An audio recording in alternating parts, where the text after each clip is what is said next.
Wenn man den Namen Piranha Bytes hört, sagen Rollenspielfans in Deutschland automatisch aufgeschreckt Gothic! Seit Gothic 1 ist das deutsche Entwicklerstudio für seine Rollenspiele bekannt, die eine ganz klare Sprache sprechen.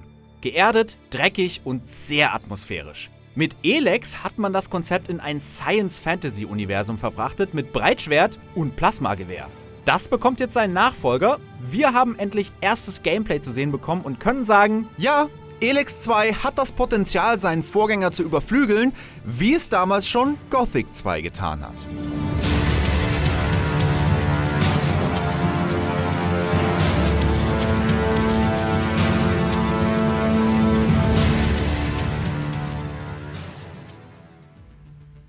Der Start von Elex 2 könnte dabei aber nicht klischeehafter sein. Nachdem man mit dem Helden Jax am Ende von Teil 1 das Wissen über eine größere Bedrohung bekommen hat, will er eigentlich die verschiedenen Fraktionen zusammenbringen, die lachen ihn aber aus. Deswegen haut er bockig ab und zieht sich ins Exil zurück. Ein paar Jahre später kommt er aber wieder, denn die neue Bedrohung ist mittlerweile da und macht Stress. Jax macht sich also nochmal auf den Weg, die Fraktionen der Welt Magalan zu vereinen. Argumente hat er ja jetzt. Dabei startet ihr als Nichtskönner und müsst euch erstmal hocharbeiten. Wie das mit dem Ende von Elex 1 zusammenpasst, wo man eigentlich ja der voll ausgebildete Superkrieger ist, wollte Piranha Bytes noch nicht verraten. Es gibt aber wohl eine Story-Erklärung. Wir tippen mal auf eine Verwundung von einem noch überstarken Gegner. Das titelgebende Elex ist natürlich wieder mit von der Partie. Die Substanz dient wie im Vorgänger für zwei Dinge. Einerseits als Zahlmittel und andererseits als Droge, die einen zwar mächtiger macht, aber auch zum gefühllosen Monster mutieren lässt. Neu dazu kommt das sogenannte Dark Elex, das offensichtlich einen noch krasseren Effekt hat und mit der neuen Bedrohung aufgetaucht ist. Ebenfalls mit an Bord ist das Moralsystem, das eure Taten in zwei Richtungen einstuft. Anstatt wie im Vorgänger zwischen kalt und emotional zu unterscheiden, schwankt ihr jetzt aber zwischen schöpferisch und zerstörerisch.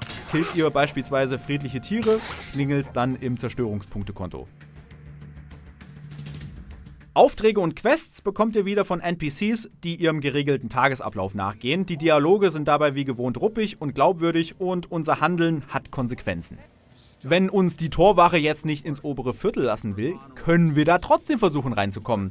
Nur haben wir dann halt meistens auch ganz schnell eine Meute Wächter am Hals, die uns mit Fackeln und Mistgabeln aus dem Lager schmeißt. Ganz neu mit ins Spiel kommen Kinder-NPCs. Das klingt zwar nicht nach viel, ist für ein Spiel von Piranha Bytes aber eine große Nummer.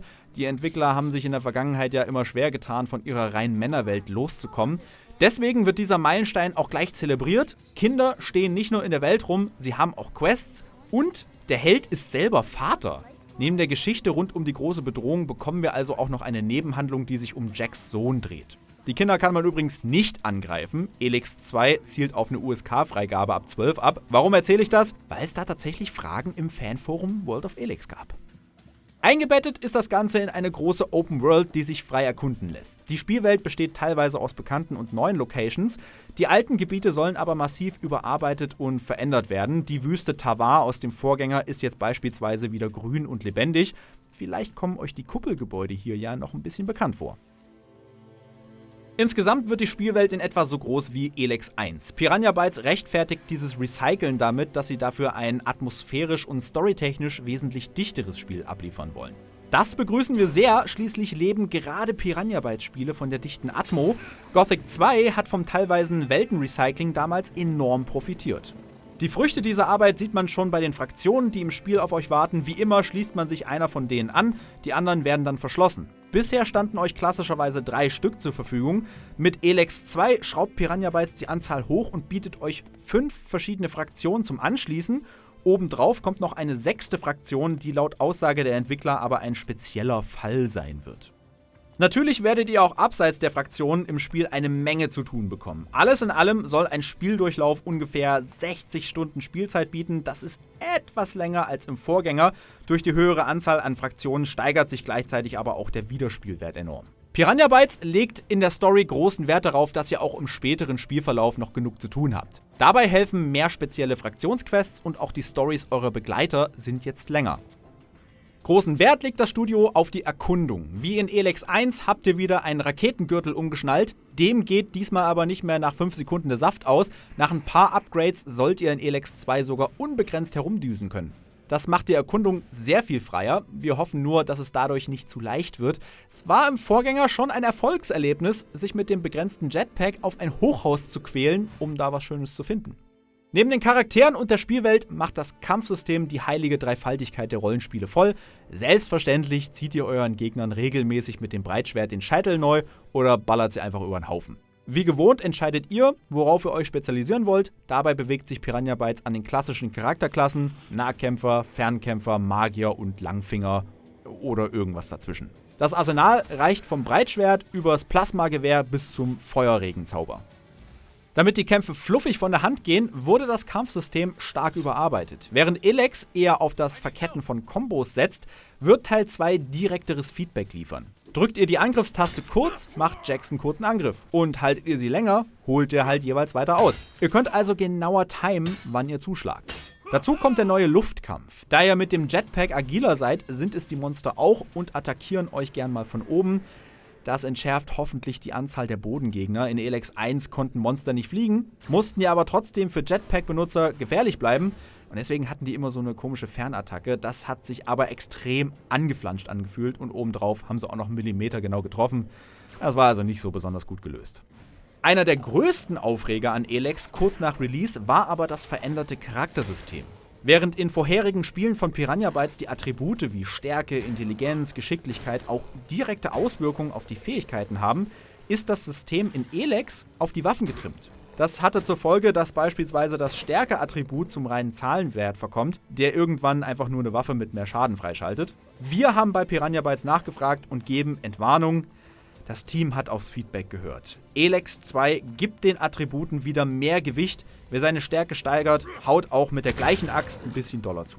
Eine Levelbegrenzung gibt's auch nicht. Ihr könnt euch also wieder schön vom einfachen Pleb bis zum Superkrieger hocharbeiten. Auf grafischer Seite reicht Elex 2 nicht an große AAA-Produktionen ran. Wir auch. Schließlich arbeiten bei Piranha Bytes 30 Leute und bei einem Ubisoft 3000. Trotzdem hat auch Piranha Bytes seine Stärken und es gibt durchaus eine Steigerung von Elex zu Elex 2. Die Charaktermodelle wurden verfeinert und die steifen Gesichtsanimationen sind jetzt ein bisschen weniger steif. Let us in, Lothar. Die Paradedisziplinen für Piranha Bytes sind natürlich die Landschaften. Die sehen wieder sehr natürlich aus und man merkt, dass sie mit Liebe zum Detail gestaltet wurde, zumindest in den bewaldeten Bereichen. In unserem Gameplay-Ausschnitt sieht man leider auch eine Menge grau-braunes Wasteland. Das sieht mal so gar nicht hübsch aus. Da sollte also auf jeden Fall noch ein bisschen mehr Pep rein. Auch an die Details muss Piranha Bytes noch mal ran. Es killt dann doch sehr die Atmo, wenn Jax irgendwie nur sein Schwert halb in der Hand hat. Oder unser Favorit: die Flammen vom Jetpack, die nicht aus dem Jetpack kommen, sondern aus dem Hintern. Da gab's wohl Bohneneintopf zum Abendessen. Wir wollen da natürlich nicht zu sehr meckern, das ganze Material ist noch Work in Progress. Bei der ersten Vorführung für die Öffentlichkeit hätte sowas Offensichtliches unserer Meinung nach aber auffallen müssen. Doch, noch ist Zeit. Bisher ist man nicht mit einem Release rausgerückt. Wir konnten Piranha Bytes aber aus der Nase ziehen, dass man an alten Aussagen festhält. Demnach soll das Spiel nur eine wenige Monate dauernde Marketingphase haben und, naja, die ist jetzt gestartet. Sollte also nicht mehr so lange dauern.